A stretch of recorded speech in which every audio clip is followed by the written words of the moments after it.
Episode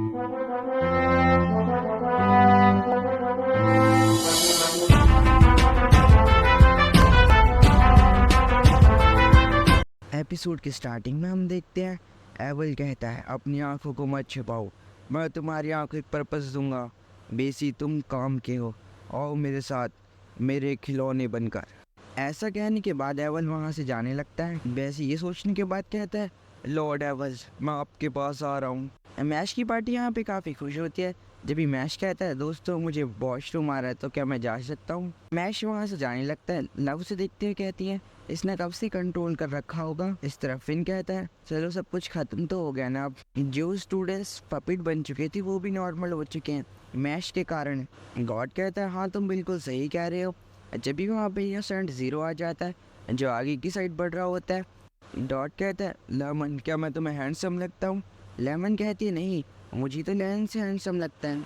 वो तीनों innocent zero के रास्ते में आते हैं इसलिए वो कहता है दफ़ा हो जाओ और अपनी मैजिक से ना दूर फेंक देता है। डॉट कहता है व्हाट द हेल ये क्या हरकत है तुम्हारी, तुम्हें पता नहीं मैं हूँ कौन। डॉट जब उस बंदे को देखता है उसकी खतरनाक पावर देख के वो बिल्कुल शांत हो जाता है। इनोसेंट जीरो एवल से कहता है एवल्स तुम मेरे किसी काम नहीं आ पाए, मैंने जिसे ढूंढने का तुम्हें काम दिया उसे तुम पूरा नहीं कर पाए, तो शायद अब तुम्हारा मर जाना ही बेहतर है। अब तुम किसी काम के नहीं हो और तुमने हमें हेड मास्टर की काफ़ी डिटेल दी है, उसके लिए तुम्हारा शुक्रिया। अचानक से ही एवल के हाथ खुद ब खुद हिलने लगते हैं और वो उसके गले को दबाने लगते हैं। एवल कहता है ये क्या हो रहा है, मेरे हाथ खुद कैसे हिल रहे हैं। तुम शायद भूल रहे हो मैं इतना स्ट्रांग हूँ कि मैं तुम्हें पलक झपकते ही मार सकता हूँ। और इनोसेंट जीरो उस पर अपनी टाइट और ज़्यादा मजबूत करने लगता है। इनोसेंट जीरो कहता है अब तो तुम मरने वाले हो एवल। मैश आते हुए कहता है चलो दोस्तों पार्टी करते हैं जीत की खुशी में। ये देखकर इनोसेंट जीरो कहता है क्या इसे पता नहीं यहाँ पे क्या हो रहा और ये क्रीम पफ लेके खड़ा है, क्या ये थोड़ा बेवकूफ़ है क्या।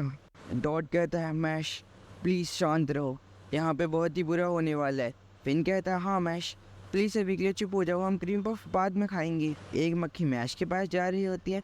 इनोसेंट जीरो भी मैश को ध्यान से देख रहा होता है ऊपर से नीचे तक। मैश को मक्खी की वजह से काफ़ी तेज़ एक छींक आती है जिससे कि सारे क्रीम पफ हवा में उड़ती हुई इनोसेंट जीरो के सर पे जा लगते हैं, जिसे देखकर सबके रोंगटे खड़े हो जाते हैं। एवल के हाथों पर से मैजिक भी ख़त्म हो जाता है। इस तरफ मैश कहता है ब्रदर क्या तुम मुझे मेरे क्रीम पफ वापस दे सकते हो। इनोसेंट जीरो ये सुनकर उन सारे क्रीम पफ को अपने सर पर उतार के ज़मीन पर फेंक देता है। मैश ये देख के काफ़ी ज़्यादा हक्का बक्का हो जाता है। इनोसेंट जीरो कहता है मेरे पास तुम्हारे लिए अभी वक्त नहीं है तो मुझे मेरा काम करने दो। पर जब भी उसके शरीर में काफ़ी तेज़ दर्द होने लगता है। इन्हें सर में दर्द हो रहा है कि ये वही है जिसे हम इतने समय से ढूंढ रहे हैं, पर ये वो नहीं हो सकता। ये तो बस एक मामूली सा लड़का है जो कि कुछ भी नहीं कर सकता। ये बिल्कुल भी वो नहीं है जिसे हम इतने टाइम से ढूंढ रहे हैं। हाँ पक्का मैं जो काम करने आया हूँ मुझे उसे करना चाहिए। इनोसेंट जीरो ये कहने के बाद एवल पर अपना मैजिक दोबारा इस्तेमाल करने लगता है और कहता है मरने के लिए तैयार हो जाओ एवल, तुम हमारे काफ़ी काम आए। इनोसेंट जीरो ये कहने के बाद अपने एक पावरफुल अटैक को कास्ट करता है जो कि बहुत ही ज़्यादा खतरनाक होता है और वो एवल की तरफ बढ़ रहा होता है। ये देखिए मैश भी अचानक सी हरकत में आ जाता है और वो अटैक एवल को लगने ही वाला होता है। मैश अचानक से इस अटैक को अपने ऊपर ले लेता है और वो एक स्माइल देते हुए मैश से कहता है मैश मुझे माफ़ कर दो, मैं तुम्हारे साथ अब क्रीम पफ नहीं खा सकता। मैश उसकी ऐसी हालत देखते हुए अपना मैजिकल हैंग के उसकी तरफ बढ़ाता है और कहता है इस रूमाल से तुम्हारे सारे घाव ठीक हो जाएंगे, इसे लगा लो। इनोसेंट जीरो कहता है ऐसा नहीं हो सकता, मेरा अटैक इतनी आसानी से कैसे बेकार होगा। पर जब उसे याद आता है कि मैश ने एक पत्थर उठाया था ज़मीन से और उसे काफ़ी तेज़ उसकी तरफ फेंका था कि कंधे पर लगता है जिससे कि अटैक स्लो हो जाता है। ये लड़का तो कमाल का है सच में, काफ़ी अच्छे। मैश यहाँ पे से काफ़ी गुस्से में अपनी गोल्डन आंखों से देख रहा होता है। मैश गुस्से में खड़ा होता है और अपनी एक ज़ोरदार किक ज़मीन पे मारता है जिससे कि वहाँ पे बहुत ज़्यादा दरारें आ जाते हैं और काफ़ी पत्थर हवा में आ जाते हैं। मैश एक पत्थर को काफ़ी तेज़ इनोसेंट जीरो की तरफ हिट करता है। इनोसेंट जीरो उस पत्थर को पकड़ता है और उसे एक बहुत ही अजीब तरीके से चाटने लगता है। इनोसेंट जीरो पत्थर को चाटते हुए कहता है तुम काफ़ी क्विक अपोनेंट हो, बहुत ही बढ़िया। मैश कहता है ये सब तो ठीक है पर तुम उस पत्थर को क्यों चाट रहे हो। इनोसेंट जीरो मैश को देख रहा होता है। मैश कहता है बस बहुत हुआ, अगर तुम मेरे रास्ते में आए तो मैं मार मार के मैं कचूमर बना दूंगा। अब मैं बेसी को हॉस्पिटल ले जाने वाला हूँ, अगर तुमने मुझे रोकने की कोशिश की तो क्या तुम मुझे मारोगे। सच में तुम एवल और बेसी को बचा सकते हो मुझसे। और वो इसी के साथ अपनी पावरफुल एक अटैक होता है पावरफुल पर मैश उसके सामने बहुत ही आसानी से टिकने में कामयाब हो जाता है और अपने पंचेस को किसी ड्रिल मशीन की तरह मारते हुए वो लगातार उन पत्थरों को तोड़े जा रहा होता है। इनोसेंट ज़ीरो कहता है, कमाल के हो तुम, काफ़ी तेज़ और पावरफुल हो, पर तुम मुझसे नहीं बचोगे। मैश के कंधे पे एक चोट आ जाती है, पर वो हार नहीं मानता। इनोसेंट ज़ीरो फिर से एक स्ट्रॉन्ग मैजिक को कास्ट करता है और वो कहता है, अब देखते तुम इसका सामना कैसे करते हो, तुम कितने पावरफुल हो, मुझे दिखाओ। पर वो अटैक मैश को लग जाता है बहुत ही आसानी से। बेवकूफ़, तुम मेरे अटैक का सामना नहीं कर सकते, चाहे कुछ भी कर लो। एवल ये देखते हुए कहता है, मैश नहीं जीत सकता, क्योंकि मेरी मॉम ने कहा था भगवान सिर्फ ऐसे लोगों को पावर देते हैं जो कि उनके लायक हो। इनोसेंट ज़ीरो उन पावर्स की पूरी तरह लायक है जो उसके पास है अभी। एवल देखते ही तुम्हें कब तक बचा पाएगा। इनोसेंट ज़ीरो एवल को देखते हुए कहता है, एक पावरफुल अटैक फिर से मैश की तरफ कर देता है। तुम इस अटैक का कैसे सामना करोगे मैश, मुझे दिखाओ। पर मैश लगातार किसी मशीन की तरह उन सारे अटैकों को रोके जा रहा होता है और वो एवल और बेशी को प्रोटेक्ट करता है। एवल कहता है, तुम क्या बेवकूफ़ी कर रहे हो, तुम उसका सामना नहीं कर पाओगे मैश, वो तुमसे जीत जाएगा। और ये बेसी भी बेवकूफ़ है जो मेरे रास्ते में मुझे बचाने के लिए आया। मैश कहता है, बेसी बेवकूफ़ नहीं है, वो तुम्हें अपनी एक फैमिली मानता है और इसीलिए वो तुम्हारे लिए कुछ भी कर सकता है, क्योंकि तुमने उसे उसकी ईवल आई के बावजूद अपनाया। जब ये एवल कहता है, मेरी मम्मी हमेशा कहा करती थी कि एक इंसान तुम्हें ऐसा मिलेगा जो तुम्हारे लिए कुछ भी कर सकेगा और तुम्हें उसे कभी भी नहीं छोड़ना, क्योंकि वो तुम्हारी एक फैमिली की तरह होता है। एवल, मेरे बच्चे, हमेशा उसकी मदद करना। उसकी हालत ख़राब होती है। इनोसेंट ज़ीरो कहता है, देखते तुम इस अटैक का सामना कैसे करोगे, ये लो फिर से बर्दाश्त करो। और मैश है लगातार तोड़ने लगता है, किसी पागलों की तरह पंच मारे जा रहा होता है। मेसी हिम्मत करके बोलता है, लॉर्ड एवल, आपको पता है मेरी फैमिली वालों ने मुझे कभी नहीं अपनाया है, ना ही मेरे पापा या मम्मी, सब मुझसे नफरत करते थे और मैं हमेशा एक ही कमरे में बंद रहता था। पर आपने मुझे पर्पस दिया, पर आपने मुझे डेवल आई के बाद भी अपनाया। आप सच में बहुत ही अच्छे हो, इसीलिए मैं आपके लिए कुछ भी कर सकता हूँ लॉर्ड एवल।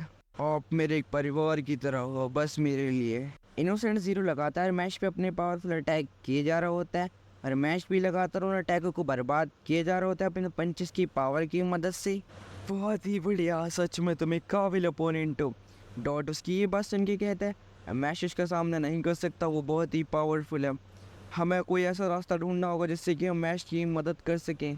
इनोसेंट ज़ीरो मैश पे एक पावरफुल अटैक कर देता है। जैसे ही वो अटैक मैश को लगने वाला होता है, अचानक से एक बड़ी से पपेट का हाथ मैश को बचा लेता है, जो और किसी का नहीं होता, वो एवल ने अपनी पावर्स का इस्तेमाल करके मैश को बचाया होता है। एवल कहता है, मैश तुम काफ़ी स्ट्रॉन्ग हो, सच में। इनोसेंट ज़ीरो कहता है, तुम्हारी हिम्मत कैसे हुई मेरे रास्ते में आने की, अब मैं तुम्हें ख़त्म करूँगा एवल। एवल कहता है, अब देखते हैं कौन किसको ख़त्म करता है। इनोसेंट ज़ीरो काफ़ी खतरनाक लुक देने लगता है एवल को और अगले ही पल वो उसकी डॉल को देखता है। इनोसेंट ज़ीरो कहता है, बस देखते जाओ। कार वो हैवी रेन, वो अपने स्पेल को बोलता है और उस डॉल पे लगातार अनगिनत अटैक होने लगते हैं।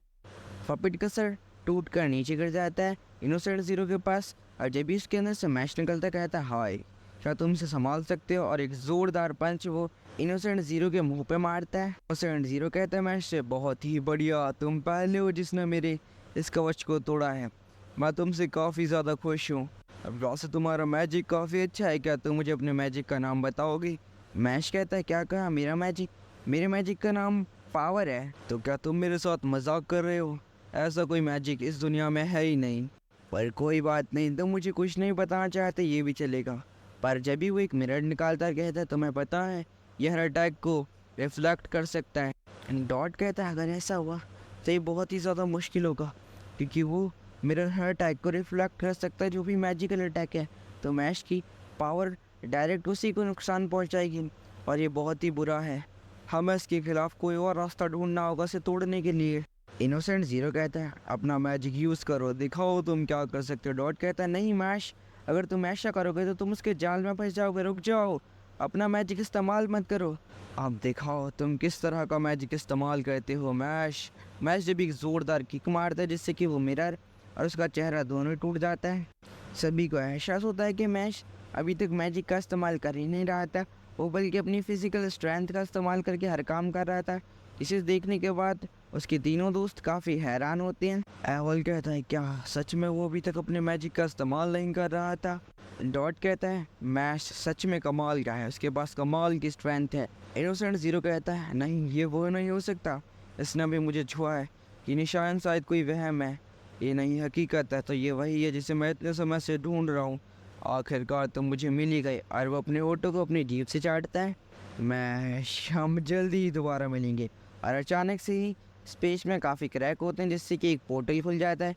इनोसेंट ज़ीरो उसके पास खड़ा होता है। वो कहता है मैं जल्दी ही लौट कर आऊँगा मैश, और तुम्हें लेके जाऊँगा। हम जल्दी ही मिलेंगे, इंतज़ार करो।